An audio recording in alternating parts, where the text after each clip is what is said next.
आप सभी का मैं अपने YouTube चैनल पर स्वागत करती हूँ और आप लोगों ने मुझे इतना सपोर्ट किया, इतना प्यार दिया, इसके लिए मैं आप सभी का धन्यवाद करती हूँ। आप सभी को परमेश्वर बहुत आशीष दें।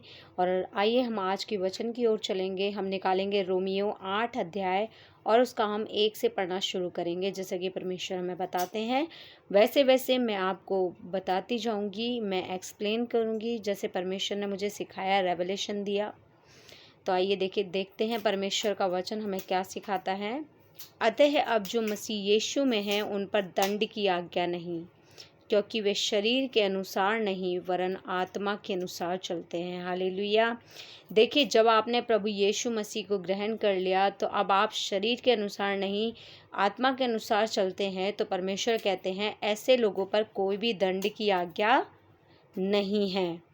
फिर दूसरे वचन में परमेश्वर क्या सिखाते हैं, क्योंकि जीवन की आत्मा की व्यवस्था ने मसीह यीशु में मुझे पाप की और मृत्यु की व्यवस्था से स्वतंत्र कर दिया। हालेलुया।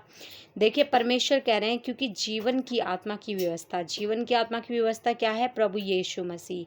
उन्होंने हमें क्या किया है? पापों से मुक्ति दी है ताकि हम उस मृत्यु की व्यवस्था से स्वतंत्र हो जाएं। हालेलुया। फिर पढ़ेंगे तीसरी आयत में चलेंगे, क्योंकि जो काम व्यवस्था शरीर के कारण दुर्बल होकर ना कर सकी उसको परमेश्वर ने किया, अर्थात अपने ही पुत्र को पापमय शरीर की समानता में और पापमली होने के लिए भेजकर शरीर में पाप पर दंड की आज्ञा दी। देखिए, जब परमेश्वर ने अपनी 10 आज्ञाएं दी, अपनी व्यवस्था दी, तो लोगों ने ना चाहते हुए भी पाप किया क्योंकि उनके अंदर प्रेम नहीं था। लेकिन परमेश्वर ने जब प्रभु यीशु मसीह आए तो उन्होंने लोगों को प्रेम करना सिखाया और प्रेम के कारण लोग क्या करते हैं? प्रेम जब परमेश्वर का लोगों के अंदर प्रकट होता है तो लोग पाप नहीं करते बल्कि परमेश्वर के अनुग्रह में जीते हैं और पाप से दूर रहने की कोशिश करते हैं। तो परमेश्वर ने अपने प्रेम को उस मृत्यु की व्यवस्था से हमें आज़ाद करने के लिए प्रभु यीशु मसीह को भेजा ताकि वो शरीर पर दंड की आज्ञा पाएँ। पाप पर दंड की आज्ञा परमेश्वर यीशु मसीह को मिली। तो इसीलिए कि व्यवस्था की जो विधि थी वो हमारे जो शरीर के अनुसार नहीं थी वरन आत्मा के अनुसार चलते हैं, पूरी की जाए। क्योंकि जो पुरानी व्यवस्था थी वो शरीर के अनुसार चलते थे लोग, लेकिन जो अब की व्यवस्था है प्रभु यीशु मसीह ने हमें जो दी है वो हम कैसे चलते हैं? आत्मा के अनुसार। हालेलुया। देखिए, आप भी आत्मा के अनुसार चलिए। परमेश्वर प्रभु यीशु मसीह ने जब यीशु मसीह अपने चेलों से विदाई ले रहे थे तब यीशु मसीह ने कहा कि मैं तो जाता हूँ लेकिन पवित्र आत्मा तुम्हारे लिए दिए हुए जाता हूँ, है ना। तो जब यीशु मसीह ने कहा कि एक सहायक तुम्हारे पास आएगा और वो मेरी बातों को लेकर के तुम्हें सिखाएगा, तो कितनी बड़ी बात परमेश्वर ने यहाँ पर सिखाई है ना। तो अब हमें शरीर के अनुसार नहीं वरन कैसे चलना है? आत्मा के अनुसार। हालेलुया। क्योंकि परमेश्वर देखो क्या कहते हैं 5वें में, क्योंकि शारीरिक व्यक्ति शरीर की बातों पर मन लगाते हैं। देखिए, परमेश्वर ने साफ बता दिया है कि जो शरीर के अनुसार चलते हैं ना व्यक्ति, वो शारीरिक व्यक्ति होते हैं। लेकिन परमेश्वर कहता है कि जो आध्यात्मिक हैं लोग वो आत्मा की बातों पर मन लगाते हैं। हालेलुया। देखिए, जो आत्मा पर मन लगाते हैं वो आत्मा मतलब कह लो कि वो आत्मिक व्यक्ति होते हैं, ठीक है। लेकिन जो शारीरिक मनुष्य होते हैं वो शारीरिकता के अनुसार चलते हैं। लेकिन देखो फिर परमेश्वर ने क्या कहा ऐसे व्यक्तियों के लिए? परमेश्वर ने क्या कहा कि शरीर पर मन लगाना क्या है? मृत्यु है, और आत्मा पर मन लगाना जीवन है और शांति है। हालेलुया। तो अब आप अपना मन कहाँ लगाएंगे? आत्मा पर। अब आप अपना मन आत्मा पर लगाइए ताकि आपको जीवन मिले, शांति मिले।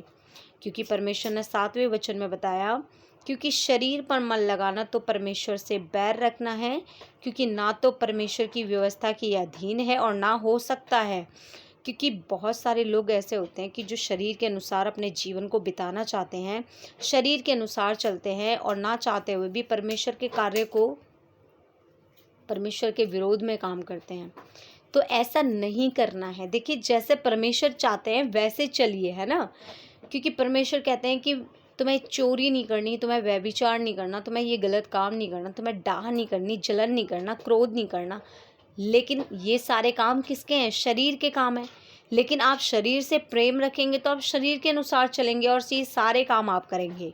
लेकिन जब आप आत्मा के अनुसार चलेंगे तो आप किन की बातों पर ध्यान लगाएंगे? आत्मा की बातों पर। तो परमेश्वर कहते हैं कि जो शारीरिक दशा में है वे परमेश्वर को प्रसन्न नहीं कर सकते। ठीक है, तो आज से आप सतर्क हो जाइए कि अगर आप शारीरिक दशा में चलते हैं तो आप परमेश्वर को कभी भी प्रसन्न नहीं कर सकते। फिर परमेश्वर ने कहा, परंतु जबकि परमेश्वर का आत्मा तुम में बसता है तो अब तुम शारीरिक दशा में नहीं हो परंतु किसकी दशा में हो? आत्मिक दशा में हो। और यदि किसी में मसीह का आत्मा नहीं तो वह उसका जन नहीं। देखिए, परमेश्वर कह रहे हैं कि जब परमेश्वर का आत्मा तुम में बसता है तो अब तुम शारीरिक दशा में नहीं हो, अब तुम आत्मिक दशा में हो। क्योंकि जब परमेश्वर का आत्मा तुम्हारे अंदर है तो आप परमेश्वर की आत्मा के द्वारा अपने जीवन को बिताएंगे और परमेश्वर की आत्मा के अनुसार खुद को चलाएंगे। हालेलुया। मैं आशा करती हूँ कि आज से ही आप पढ़ लेंगे कि हम शरीर के अनुसार नहीं बल्कि हम आत्मा के अनुसार अपने जीवन को बिताएंगे। सभी को जय मसीह की। आप सब ब्लेस्ड हो, परमेश्वर आपको खुश रखे और आप तरक्की करें, परमेश्वर में आगे बढ़ें। ये मैं दिल से आप लोगों के लिए प्रार्थना करती हूँ। सभी को जय मसीह की।